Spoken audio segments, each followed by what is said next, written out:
MP विधानसभा के शीतकालीन सत्र का आज अंतिम दिन 13,476 करोड़ का अनुपूरक बजट पास। विधानसभा की कार्यवाही अनिश्चितकाल के लिए स्थगित। भोपाल में बीजेपी विधायक दल की बैठक। सरकार के 2 साल पूरे होने पर कार्यक्रमों पर चर्चा। बैठक में पार्टी के आगामी कार्यक्रमों की बनी रणनीति। जबलपुर और गुना में एटीएम लूट की कोशिश। लुटेरों ने तोड़े एटीएम। ग्रामीणों की आवाज सुनकर भागे बदमाश। घटना सीसीटीवी में कैद। तलाश जारी। उज्जैन में नकली नोट बनाने वाली गैंग का भंडाफोड़। 500 के नकली नोट और मशीन बरामद। 2 आरोपी गिरफ्तार। इंदौर एयरपोर्ट पर इंडिगो की कई फ्लाइट्स रद्द। यात्रियों पर किराए की चौतरफा मार। देश में हवाई किरायों ने तोड़े सारे रिकॉर्ड। 30 से 50 हजार रुपए तक पहुंचा किराया।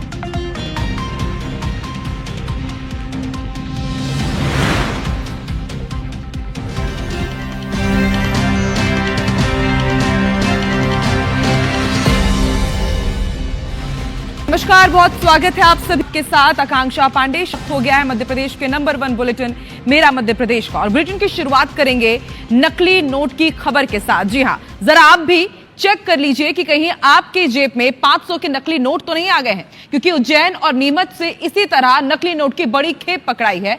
पुलिस ने नकली नोट छापने वाले गिरोह का पर्दाफाश किया है। ना सिर्फ उज्जैन में बल्कि नीमच से भी इसी तरह की खबर सामने आई। सबसे पहले आपको उज्जैन की खबर बताते हैं। उज्जैन पुलिस ने नकली नोट छापने वाले 2 आरोपियों को गिरफ्तार किया है, जिनके कब्जे से करीब 17.5 लाख रुपए की जाली नोट बरामद हुए हैं। आरोपियों की सूचना पर इंदौर के एक फ्लैट से नोट छापने के उपकरण और कच्चा माल भी जब्त किया गया। लोगों को चिमनगंज थाना क्षेत्र में गिरफ्तार किया गया। इनके पास से करीब 17.5 लाख रुपए 500 रुपए के नोट बरामद किए गए। सब अलग अलग सीक्वेंस के हैं। इसमें जो एक आरोपी फरार है, राजेश बरबटे, इसके लिए हमारी टीम लगी हुई है। शीघ्र इसको भी गिरफ्तार किया जाएगा और कहां कहां इन लोगों ने नोट सप्लाई किए उसकी जानकारी प्राप्त की जाएगी। और न सिर्फ उज्जैन बल्कि इधर नीमच में भी नकली नोट छापने वाले गिरोह के एक सदस्य को पुलिस ने पकड़ा है। आरोपियों के कब्जे से 500 रुपए के तकरीबन 50,000 रुपए के नकली नोट बरामद किए गए। वहीं गिरोह का मास्टरमाइंड फरार चल रहा है, जिसकी तलाश में पुलिस जुटी हुई है। बताया जा रहा है कि आरोपी पेट्रोल पंप और छोटी दुकानों पर कलर प्रिंटर से 500 रुपए के हूबहू दिखने वाले जाली नोटों को छापकर खपाया करता था।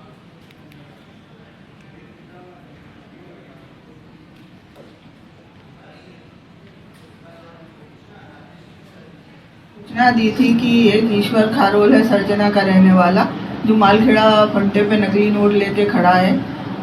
सब इंस्पेक्टर लक्ष्मण सिंह साहब को भेजा गया था, तो जहां तस्दीक पे सूचना सही पाई गई तो उससे नकली नोट जब्त किए हैं और साथ में प्रिंटर और कागज भी जब्त किए हैं। पहले इन्होंने पेट्रोल पंप पे 500 रुपए के नकली नोट दिए हैं जो चल गए थे।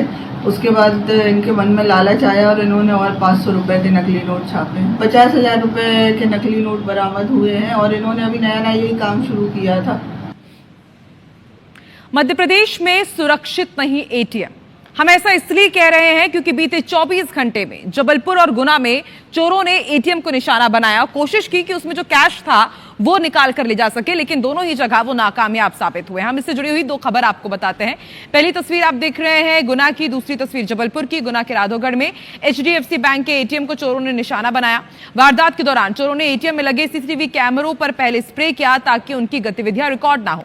इसके बाद एटीएम मशीन को रस्सी से बांधकर लोडिंग वाहन से खींचने की कोशिश की गई और एटीएम मशीन को उखाड़कर अपने साथ ले जाने का प्रयास किया गया, लेकिन तभी आसपास के लोगों ने घटना की जानकारी पुलिस को दी। राधोगढ़ पुलिस मौके पर पहुंची, लेकिन तब तक चोर मौके से फरार हो गए।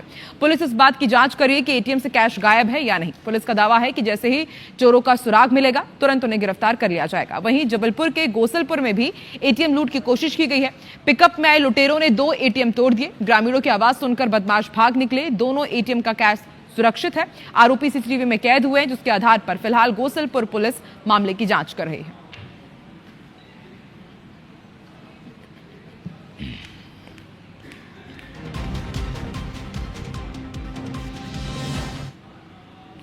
मध्य प्रदेश में आखिर बेटियां कब तक सुरक्षित नहीं रहेंगी? हम ऐसा इसलिए कह रहे हैं क्योंकि बीते 24 घंटे में प्रदेश के 3 अलग अलग जिलों से दुष्कर्म के मामले सामने आए हैं। कहीं मासूम तो कहीं छात्र से रेप किया गया। इंदौर में एक छात्रा से रेप और उसके बाद धर्म परिवर्तन के लिए दबाव बनाने का मामला सामने आया है। एक आरोपी पर केस दर्ज हुआ है। पीड़िता के मुताबिक आरोपी ने पहले दोस्ती की, फिर जबरदस्ती शारीरिक संबंध बनाए। युवती की शादी हो जाने के बाद भी आरोपी लगातार मिलने का दबाव बनाता रहा और धर्म परिवर्तन कराने की कोशिश करता रहा। इतना ही नहीं, आरोपी ने छात्रा को उसके पति के सामने पूरा रिश्ता उजागर कर देने की धमकी देकर ब्लैकमेल भी किया। आरोपी हम शेख के खिलाफ 10 दिन पहले भी तिलक नगर इलाके में छेड़छाड़ का एक मामला दर्ज किया गया था। कर्णी सेना के कार्यकर्ताओं ने आरोपी को पकड़कर पुलिस के हवाले किया था। फिलहाल पुलिस ने आरोपी को गिरफ्तार कर लिया है। मामले की जांच जारी है। इंदौर के बाद अब आपको बुरहानपुर से खबर बताते हैं। बुरहानपुर के नेपा नगर में नाबालिग से दुष्कर्म का मामला सामने आया। डॉक्टर पर दुष्कर्म का आरोप लगा है। हिंदू संगठन ने नेपा नगर थाने का घेराव कर आरोपी इमरान खान के खिलाफ कार्रवाई की मांग की है। आरोपी के घर बुलडोजर चलाने की भी मांग की गई। मामला नेपा नगर थाना क्षेत्र का है। इधर हरदा के छिपाबड़ थाना अंतर्गत एक गांव में एक 5 साल की बच्ची से दुष्कर्म का मामला सामने आया है। एक आरोपी को पुलिस ने रात में ही गिरफ्तार कर लिया। दूसरे आरोपी को शुक्रवार को गिरफ्तार किया गया है। दोनों आरोपी चाचा भतीजे हैं। मासूम का इलाज जारी है। जानकारी के अनुसार गांव के आंगनबाड़ी कार्यकर्ता को घटना के बारे में जानकारी मिली, जिसके बाद उसने पुलिस को सूचना दी और आरोपियों की गिरफ्तारी की।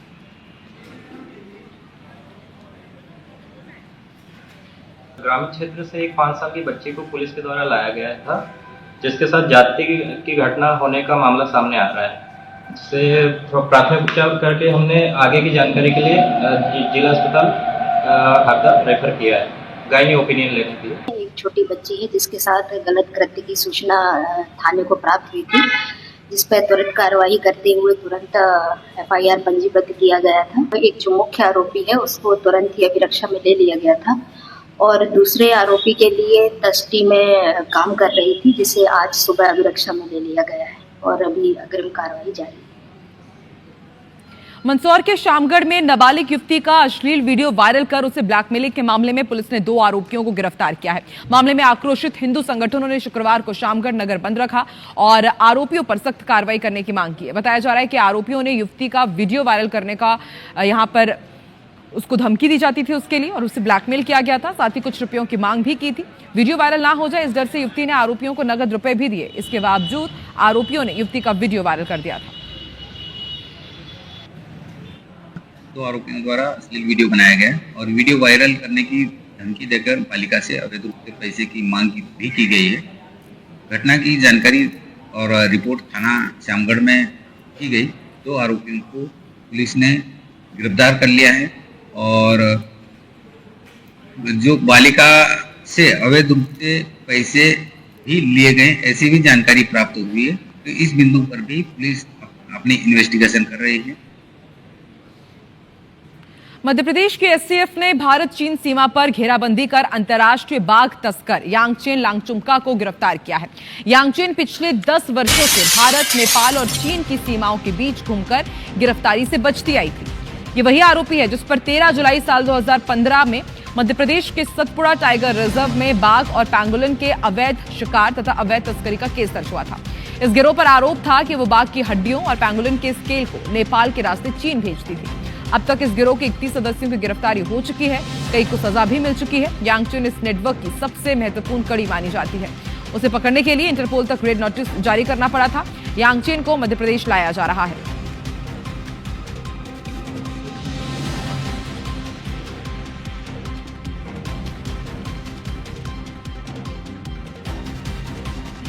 एक तरफ प्रदेश सरकार शासकीय अस्पतालों में बेहतर स्वास्थ्य सुविधाएं उपलब्ध कराने का दावा करती है, वहीं दूसरी तरफ कुछ अफसर और लापरवाह कर्मचारी इन दावों पर पानी फेरने में कोई कसर नहीं छोड़ते। इसका ताजा मामला एक बार फिर शहडोल जिले के बुढ़ार सामुदायिक स्वास्थ्य केंद्र में देखने को मिला, जहां इलाज के लिए पहुंचे सिकल सेल पीड़ित मरीज को एक्सरे टेक्नीशियन हरीश पांडे ने बदतमीजी करते हुए धक्का देकर बाहर निकाल दिया।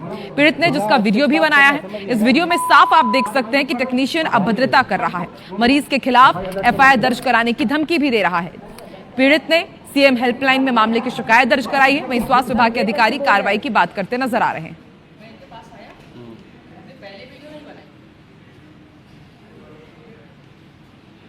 मैं एक्सरे के लिए जैसे एक्सरे रूम पे गया तो वहाँ पे जो एक्सरे कर रहे हैं पांडे जी है कोई, उन्होंने उनसे सिर्फ इतना पूछा कि सर टी-शर्ट बस उतारना है कि हाथ में जो कड़ा पहना है उससे भी उतारना है।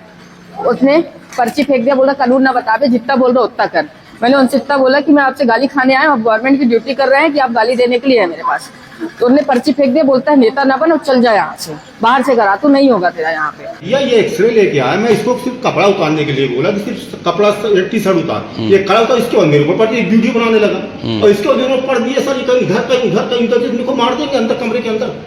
मैं अकेला तो कमरे तक मेरी मौत पहुंच जाती किसी दिन सर। ये सब कुछ नहीं सर यार, 2-3 पेशेंट इतने एक्सरे भी किया, मैं अभी आज इसको बोल कपड़ा उतार से ये सर मेरे ऊपर पड़ गया, बात तमीज से नहीं कर रहे हैं। ये वाला मामला मेरे संज्ञान में आया है और इस पूरे मैटर को मैंने अपने वरिष्ठ अधिकारियों को भी बता दिया गया है, तो इस संबंध में जांच होकर जो भी उचित कार्रवाई होगी वो होगी। मध्य प्रदेश में शीतकालीन विधानसभा सत्र का आज अंतिम दिन रहा। आज विधानसभा में 13,476 करोड़ का दूसरा अनुपूरक बजट पास हुआ।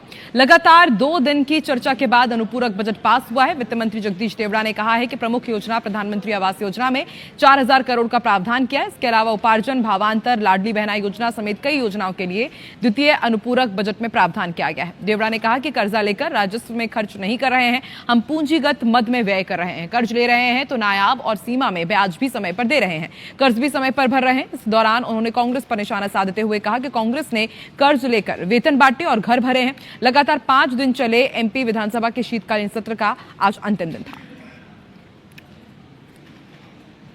1000 करोड़ से ज्यादा का हमारा पूरक बजट भी पास हुआ, बल्कि इसी दरमियान हमने अपने पर्यटन विभाग के द्वारा डल झील की तर्ज पर भोपाल झील में शिकारों का लोकार्पण भी किया। हमने नगर पालिका अधिनियम के अंदर संशोधन करके अध्यक्षीय प्रणाली सीधे करने का भी इसी में से एक अध्यादेश का कानून के रूप में परिवर्तन हुआ। और इसी के साथ साथ सभी विषयों पर जिस प्रकार से प्रश्नोत्तरी के माध्यम से विपक्ष ने प्रश्न चाहे, उन सारे प्रश्नों का यथायोग्य तर्क संगत तरीके से सरकार ने जवाब भी दिया।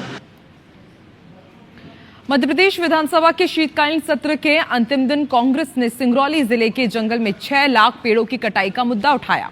इससे जुड़ी हुई तस्वीरें हम आपको दिखा रहे हैं। कांग्रेस विधायक विक्रांत भूरिया ने सिंगरौली में पेड़ कटाई को अवैध बताया।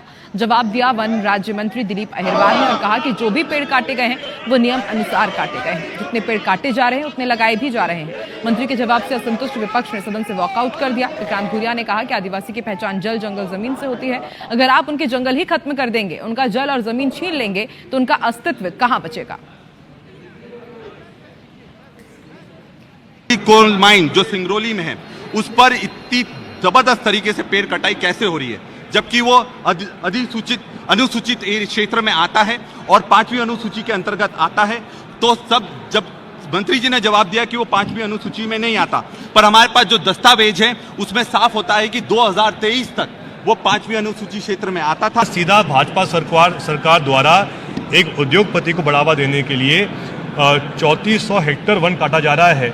साथ में यहाँ पे पूरे गोंड आदिवासी हैं, बेगा आदिवासी है, जिनका अधिकार है कि जब उनके जंगल जमीन पर कोई आक्रमण कर रहा है तो सरकार की जिम्मेदारी है कि वो बचाव करे, उल्टा उनको भी धोखा दिया जा रहा है। कांग्रेस के मित्रों को धन्यवाद देना चाहिए, कम से कम 800-900 लोगों को वहाँ रोजगार भी मिलेगा। और निश्चित रूप से जो पेड़ कट रहे हैं, जो हमने कोल के लिए वो जमीन आवंटन की है या दी है, सारी प्रक्रिया के तहत की है और उन्हें तो धन्यवाद करना चाहिए कि वहाँ के लोगों को रोजगार भी मिलेगा। इधर भाजपा विधायकों ने विधानसभा के मानसून सत्र के अंतिम दिन मोहन सरकार के 2 साल पूरे होने पर विधानसभा परिसर में गांधी प्रतिमा के सामने नारे लगाए कि विधायकों ने विकास किया है, विकास करेंगे। इसके पोस्टर भी यहां पर दिखे। इन पोस्टर्स में लिखा था विकास भी, विरासत भी और मोदी मोहन का साथ, डबल इंजन से तेज विकास। मोहन यादव जी के नेतृत्व में मध्य प्रदेश में सरकार के 2 साल हो रहे हैं। निश्चित रूप से 2 साल में जो उन्नति की है, प्रगति की है और देश में जहां हम एक तरफ माननीय नरेंद्र मोदी जी के नेतृत्व में देश को आगे बढ़ा रहे हैं, वहीं डॉक्टर मोहन यादव जी के नेतृत्व में मध्य प्रदेश आगे बढ़ रहा है। ने तो डॉक्टर मोहन यादव जी के नेतृत्व में जो मध्य प्रदेश में विकास किया है वो विकास बता रहे हैं और विकास की रफ्तार तेजी से चल रही है। औद्योगिक क्रांति हो रही है, गांव और सड़क और शहर को सड़कों से जोड़ा जा रहा है, नौजवानों को रोजगार के नए आयाम खड़े किए जा रहे हैं, नए नए महाविद्यालय और स्कूल बनाए जा रहे हैं, नए नए फैक्ट्रियां लगाई जा रही हैं। देश भर में इंडिगो की उड़ानों के निरस्त होने के बाद हवाई जहाज से यात्रा करने वालों की मुसीबत बढ़ गई है। वहीं उड़ानों के निरस्त होने से जो उड़ानें चल रही हैं उनका किराया आसमान पर पहुंच गया है। जो फ्लाइट 5,000 की थी उसका रेट सीधे 30 से 50,000 तक चला गया है। इंदौर में दिल्ली की फ्लाइट तो नहीं दिखा रहा है, जबकि मुंबई का किराया भी आम दिनों से 4 गुना अधिक हो गया है। इंडिगो में आई परेशानी से पूरे देश के एयरपोर्ट पर यात्री परेशान हैं। ट्रैवल एजेंट फेडरेशन का कहना है कि इससे पहले ऐसा कभी नहीं हुआ। इंडिगो के पास संचालन के लिए क्रू की कमी हो गई है, इस कारण लगातार उड़ानें निरस्त हो रही है। इंदौर में शुक्रवार को 11 से ज्यादा उड़ानें निरस्त की गई।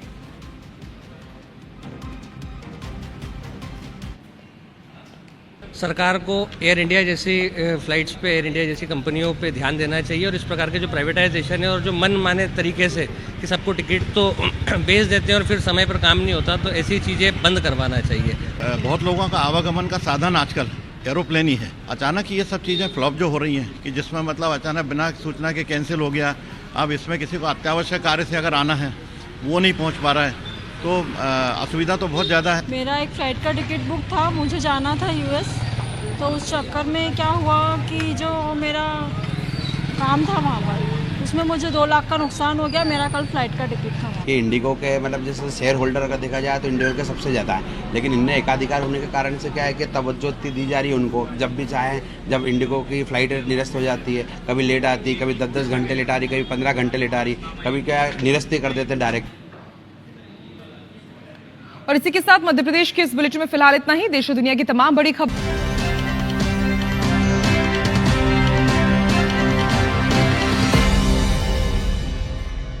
This programme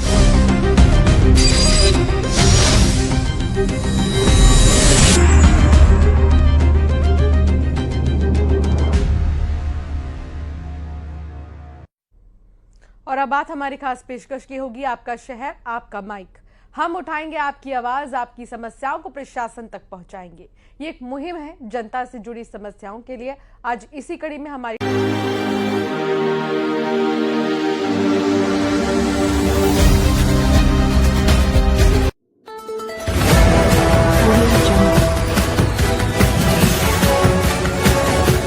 MP live TV आपको रखे अपडेट, सच जो हम आपको बताएंगे। ऐसी ही तमाम खबरों से अपडेट रहने के लिए MP live TV news channel को सब्सक्राइब करना ना भूले।